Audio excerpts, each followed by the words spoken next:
रात का सन्नाटा चारों ओर फैला हुआ था। ट्रक हाईवे पूरा सुनसान था। चारों ओर ठंड से हाड़ कपा देने वाली ठंड चल रही थी। हाईवे के चारों ओर घना जंगल था। उसी हाईवे पर एक मर्सिडीज दौड़ रही थी। उसमें 3 लोग सवार थे, राहुल, निधि और उनकी 10 साल की बेटी तानिया। राहुल अपने दोस्त सैफ के घर ईद की पार्टी में शामिल होने के लिए गया था और पार्टी करके घर लौट रहा था। निधि ने मुस्कुराकर ड्राइव करते हुए राहुल से कहा, कुछ भी कहो राहुल, आज तो ईद की पार्टी में मजा आ गया। हाँ, मेरा दोस्त बहुत ही बिंदास और हंसी मजाक करने वाला व्यक्ति है। मैंने देखा उसके घर पर शहर की एक से एक बड़ी हस्ती थी, मगर फिर भी वो उन सबको इग्नोर करके हमें इम्पोर्टेंस दे रहा था।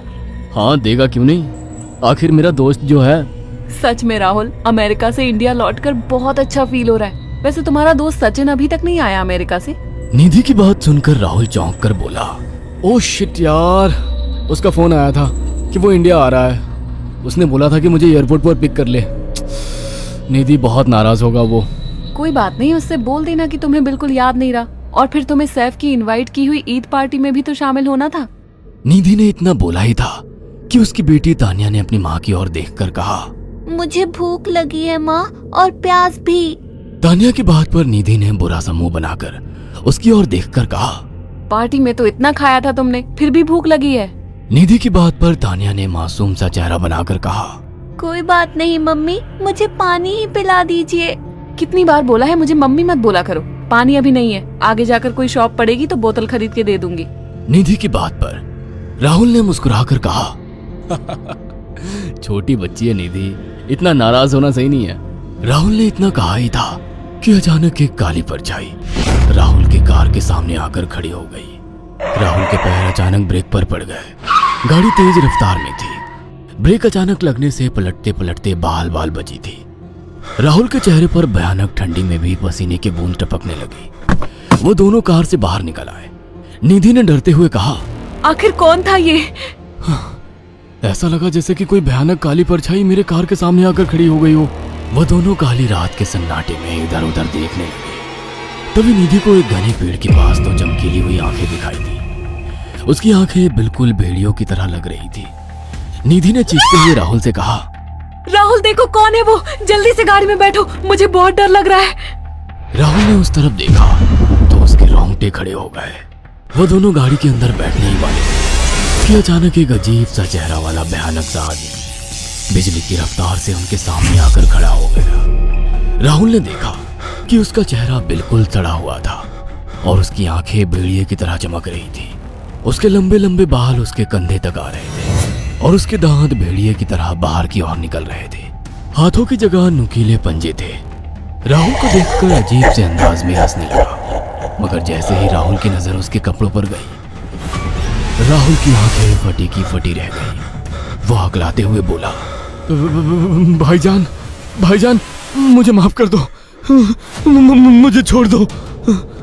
राहुल ने इतना कहा ही था कि अचानक उस अजीब से दिखने वाले भयानक आदमी ने अपने पंजों से राहुल की गर्दन कसकर पकड़ ली और एक ही सेकंड में उखाड़ कर जमीन पर फेंक दी। राहुल के धड़ से लाल रंग का खून का फुहारा फूट पड़ा। इस भयानक मंजर को देखकर निधि के गले से एक जोरदार चीख निकल गई।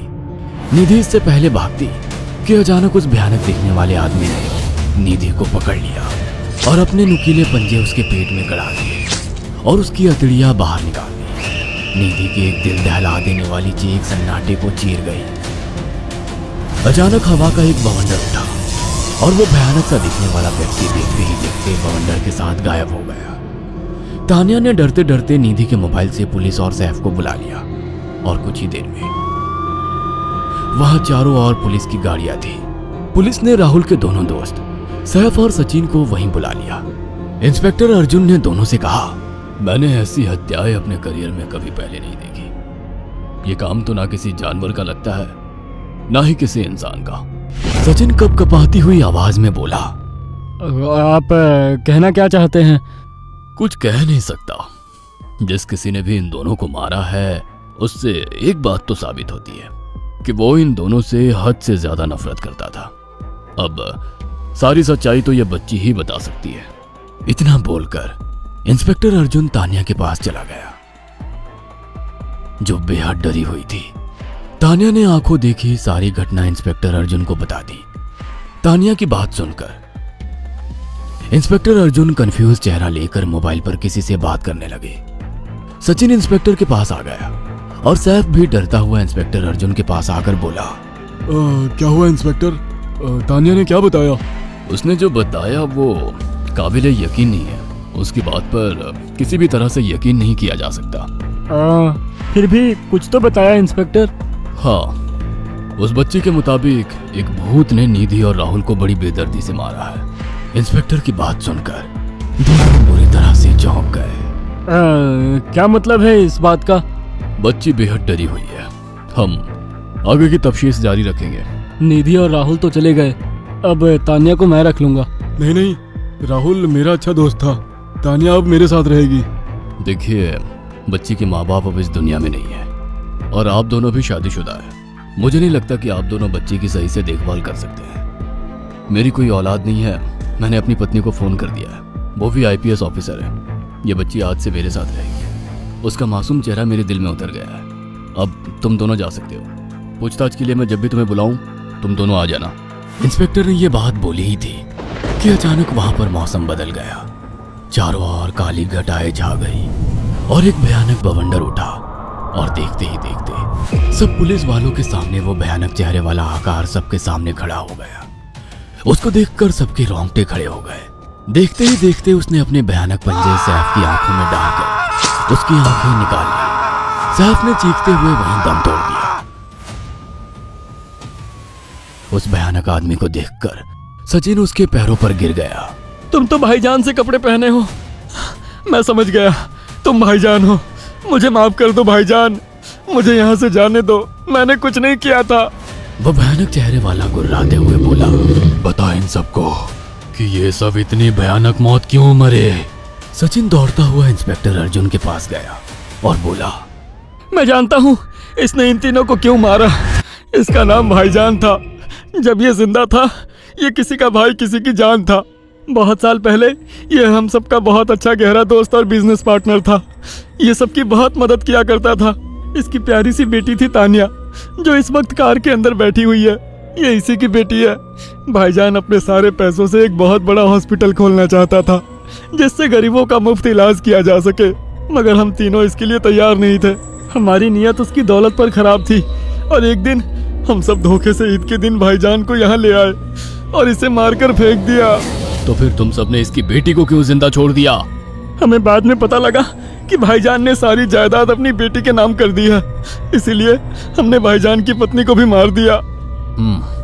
और तानिया का तुम 18 साल की उम्र पूरी करने का इंतजार कर रहे थे ताकि सारी जायदाद अपने नाम करा सको और बाद में उसे भी ठिकाने लगा सको। इसी के लिए तुम दोनों इस मासूम बच्ची को अपने साथ रखने की जिद कर रहे थे। जी, आपने बिल्कुल सही कहा। हम तानिया को भी इसी जगह लाकर मार देते। सचिन की बात सुनकर इंस्पेक्टर अर्जुन की आंखों में खून उतर आया। इंस्पेक्टर अर्जुन के कुछ कहने से पहले ही भाईजान बिजली की रफ्तार से इंस्पेक्टर अर्जुन की आंखों के सामने से सचिन को पकड़कर ले गया और उसके शरीर के टुकड़े टुकड़े कर दिए और हवा में उठे एक तेज बवंडर के साथ गायब हो गया। सारी घटना इंस्पेक्टर अर्जुन की आंखों के सामने हुई थी। तानिया को इंस्पेक्टर अर्जुन और उसकी पत्नी ने अपनी बेटी की तरह पाला। अगर आपको हमारी ये कहानी पसंद आई हो तो इसे लाइक और शेयर करना ना भूलें। साथ ही ऐसी और नई कहानियों के अपडेट्स पाने के लिए हमारे चैनल अक्षु टीवी को जरूर सब्सक्राइब करें।